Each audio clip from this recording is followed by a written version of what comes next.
ഉണ്ണീശോടൊപ്പം 23-ാം ദിവസം.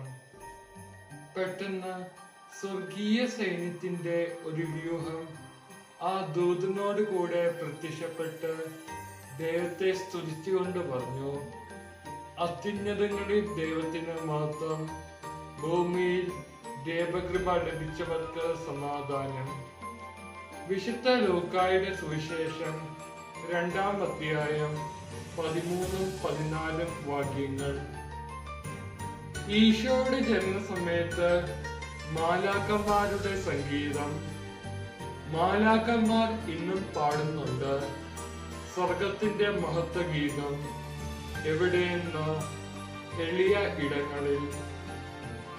ഇടങ്ങളിൽ ഈശോയ്ക്ക് ഇടം നൽകുമ്പോൾ അവിടെയൊക്കെ മാലാഖമാർ പാടും.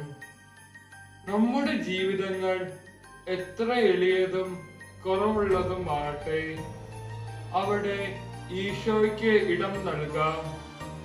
അപ്പോൾ ഈശോ നമ്മെ കൃപ കൊണ്ട് നിറയ്ക്കും. അപ്പോൾ മാലാഖവൃന്ദം നമ്മെ നോക്കി പാടും: ദൈവകൃപ ലഭിച്ചവർക്ക് സമാധാനം എന്ന്.